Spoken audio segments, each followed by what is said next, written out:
Tim kuasa hukum Prabowo Gibran mengatakan bahwa kami berkeyakinan kami dapat membantah seluruh dalil-dalil yang dikemukakan oleh pemohon pada siang hari ini dan kami berkeyakinan MK akan menolak permohonan yang disampaikan kepada MK.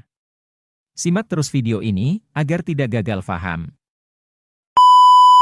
Permohonan yang tadi secara berapi-api dibacakan oleh kuasa hukum dari pemohon nomor 1, Pak Anies Baswedan dan Pak Yahya Muhaimin. Kami sudah menyimak pidato pengantar dari Pak Anies Baswedan sebagai pemohon prinsipal dan juga kami menyimak penyampaian permohonan yang berapi-api disampaikan oleh Pak Yusuf Amir dan kemudian oleh Pak Bambang Wijoyanto. Saya akan memberikan tanggapan sekilas yang selanjutnya akan disampaikan oleh para wakil ketua yang hadir dan para senior yang hadir sini. Intinya sih kami menilai bahwa permohonan ini lebih banyak narasi, asumsi, hipotesa daripada menyampaikan bukti. Dan saya baru dengar dari Pak Kaligis tadi pagi, dia bilang narasi itu bukan bukti. Begitu juga asumsi itu bukan bukti, sesuatu yang harus dibuktikan. Begitu juga patut diduga dan sebagainya disampaikan tadi, sesuatu yang memang harus dibuktikan. Jadi lebih banyak opini yang dibangun, narasi yang dibangun daripada fakta-fakta, bukti-bukti yang diungkapkan di dalam persidangan ini. Dan karena itu kami akan menjawab nanti besok jam 1 siang terhadap permohonan yang disampaikan oleh Pak Anies Baswedan dan Yahya Muhaimin. Dan kami sudah mempersiapkan jawaban, mematangkan, dan besok sebelum sidang jam 1 siang besok kami akan menyerahkan jawaban tertulis, tanggapan tertulis kami kepada Mahkamah Konstitusi.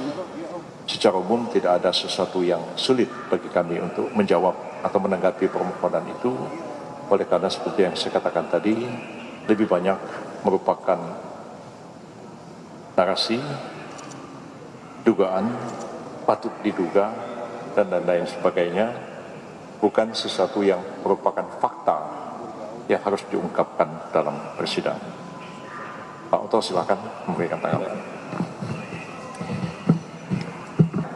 Apa yang dikatakan oleh Prof. Yusril, saya pikir itu adalah satu fakta dan itu benar yang disampaikan Pak Yusril. Perkara ini hanyalah merupakan penggiringan opini masyarakat. Coba kita bayangkan ya, ini bukan permohonan suatu pengujian undang-undang. Ini adalah sengketa. Ya, sengketa Pilpres. Kalau namanya sengketa, ada pihaknya. Pihak termohonnya itu KPU. Tetapi tidak ada satupun saya lihat di sana itu yang dipersoalkan tentang apa yang dilakukan oleh KPU.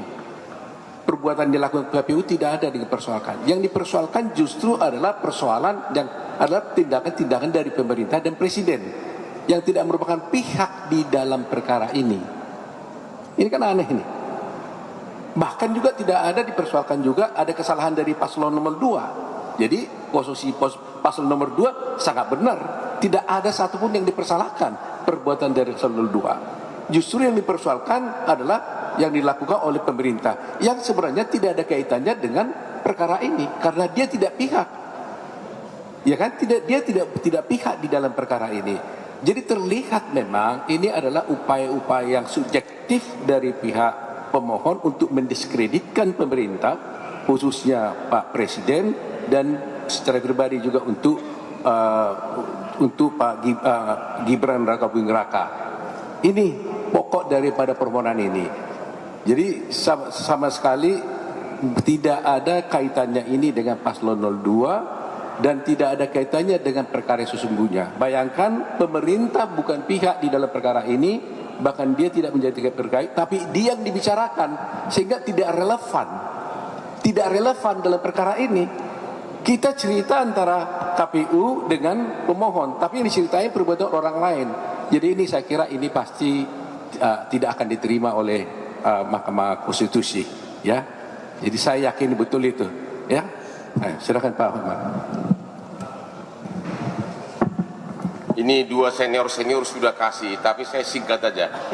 Dalam sejarah karir saya, inilah contoh surat permohonan dan atau sejenis gugatan yang paling mengambang. Yang digugat apa? Yang dibahas bansos. 90% isi dari permohonan itu adalah tentang bansos. Dan itu bisa dijawab dengan satu kalimat. Bansos itu adalah sah sesuai dengan peraturan. Dan MK tidak punya kewenangan menilai bansos. Jadi permohonan dari 01 ini sebenarnya cukup dijawab oleh satu paragraf. Satu paragraf aja. Karena yang lainnya hanya ngoceh-ngocehan, ngoceh sana sini, ya. Hanya satu, bansos itu adalah sah sesuai dengan undang-undang. Karena kalau tidak sah, KPK udah turun. Ya, 90% surat permohonan itu memakai alasan bansos. Jawabannya hanya satu, bansos adalah sah, dan oleh karenanya jawaban kamu permohonan kamu ngoceh lagi, ngoceh dan cengeng. Udah. Ya, terima kasih. Saya Fahri Bahmid, Wakil Ketua Tim Hukum, yang disampaikan oleh Profesor Yusri Lisa Mahendra dan Profesor Oto Hasibuan. Saya menambahkan beberapa hal saja. Kami bahagia dengan permohonan yang telah dibacakan secara bergantian oleh Bambang Wijayanto dan beberapa teman tadi. Sedianya kami berpikir yang disampaikan, opini awal yang disampaikan oleh Bapak Anies Baswedan itu sebagai sebuah opini pembuka, tetapi ternyata opini itu dilanjutkan dengan yang disampaikan oleh Bambang Wijayanto dan Pak Amir, ya. Sehingga kami bahagia sekali bahwa memang permohonannya dengan format dan model yang demikian itu, dan insya Allah kami akan telah menyusun argumentasi untuk menyampaikan bantahan-bantahannya. Tadi sudah disepakati bahwa persidangan selanjutnya akan digelar pada besok pukul 13 dengan agenda untuk mendengarkan jawaban dari pihak terkait dan pihak termohon tentunya. Kami meyakini sungguh bahwa semua argumentasi yang akan kami kemukakan nanti tentunya sejalan dengan apa yang menjadi kewenangan dan yurisdiksi absolut daripada kewenangan Mahkamah Konstitusi, bahwa pada hakikatnya Mahkamah Konstitusi tidak mengadili soal-soal di luar itu, tidak mengadili soal-soal yang berkaitan dengan asumsi dan hipotesa, tetapi Mahkamah Konstitusi akan fokus kepada kewenangan konstitusionalnya untuk mengadili hasil. Dan seperti yang kita dengar tadi dari awal pembacaan permohonan sampai dengan kesimpulan dan petitum, tidak ada sama sekali sesuatu apapun yang berkaitan dengan kewenangan ataupun yurisdiksi dari Mahkamah Konstitusi. Dengan demikian kami sangat happy dengan permohonan yang demikian itu, dan selanjutnya kami akan menjawab sesuai dengan kewenangan yang telah diberikan oleh Mahkamah Konstitusi dalam sesi penyampaian jawaban dan eksepsi yang akan kami kemukakan besok hari di Mahkamah Konstitusi. Terima kasih dari saya. Kalau saya katakan narasi bukan bukti, dasarnya jurisprudensi 803K 1970. Bukti adalah apa yang dinyatakan dalam pasal 184 dan 185 KUHP yang dibuktikan di persidangan. Kalau ngomong omon-omon aja bisa bukti, semua orang bisa masuk penjara. Itu cuma sekian.